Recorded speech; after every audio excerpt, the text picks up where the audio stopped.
हमने टेंडर नहीं ले लिया। जो काम आप जैसे मीडिया वालों ने किनारे करने काम किया था, जो मीडिया हमारे जिंदगी हमारे बेरोजगारों की आवाज नहीं बनने का किया था, वही मीडिया आज हमारे नौजवानों को दिखाने पर मजबूर हो रही है। मजबूर इसलिए नहीं हो रही है, हमारे देश के नौजवानों ने, बेरोजगारों ने, हमारे देश के जिंदगी ने जंतर मंतर पर बैठ करके वो ताकत दिखाने का काम किया, वो काम करने का काम किया कि मोदी सरकार की जो कमर कभी नहीं तिरछी हुई उसको तिरछा ही नहीं घुटने पर रेंगने को मजबूर करने का काम किया। मैं राहुल गांधी को धन्यवाद देना चाहता हूँ कि जिन्होंने हमारे नौजवान के अंदर वो उबाल डालने का काम किया, वो उत्साह भरने का काम किया कि आज ये नौजवान अपने बलबूते पर इस लड़ाई को लड़ करके और प्रधान का इस्तीफा लेने का काम किया।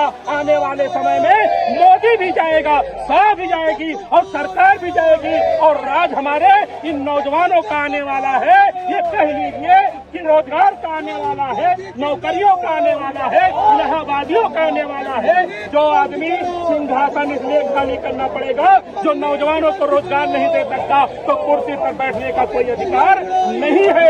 आपने कहा क्या टेंडर ले लिया है? क्या आप इन नौजवानों की ताकत को कमजोर समझते हैं? जिन नौजवानों ने इन मोदी के IT सेल को 2 मिनट में चकनाचूर कर दिया, जिस नौजवानों ने मोदी के ऐसे नारे देने का काम किया जो उनकी IT सेल हजारों और करोड़ों देने के बाद भी वो नारा न दे सकी, वो हमारे छात्रों ने वो नारा देने का काम किया, वो बात बताने का काम किया जो मोदी जी के कान में रुई लगाने के बाद भी उनको रात भर सोने नहीं दिया। वो मोदी जो कभी मीडिया से बात नहीं करते, रात में वो इंस्टाग्राम पर आकर वीडियो बनाने का काम करते हैं, एंगल बदलने का काम करते हैं। ए मोदी जी, इस देश के छात्रों ने ठाना है आप एंगल बना करके बदल करके आप वीडियो मत बनाइए। ये मोदी सरकार को ये नौजवान बदल करके ही मानेगा, ऐसा मैं आपको बताना चाहता हूँ।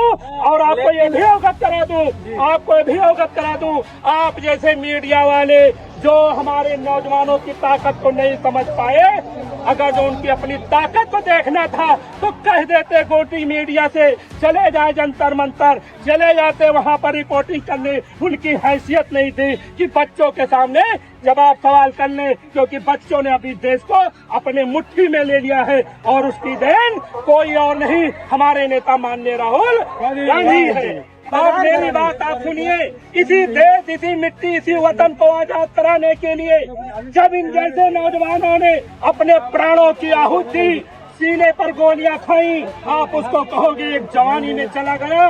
अरे मैं सलूट करता हूँ वीरों को, उन शहीदों को जिन्होंने इस देश के लिए बलिदान देने का काम किया, इस देश को आजाद कराने का काम किया। कांग्रेस की सत्ता रहे या न रहे, हमारा संविधान रहना चाहिए, हमारा ये यूथ, हमारा नौजवान रहना चाहिए, हमारा देश रहना चाहिए। आपको जो आपके पैटर्न पे मैं चलूं तो सत्ता ये माने नहीं रखता। हिटलर की भी सत्ता थी, रावण की भी सत्ता थी, उसको इन नौजवानों ने लात मार के भगा दिया। मोदी सरकार भी बहुत टिकने वाला नहीं है।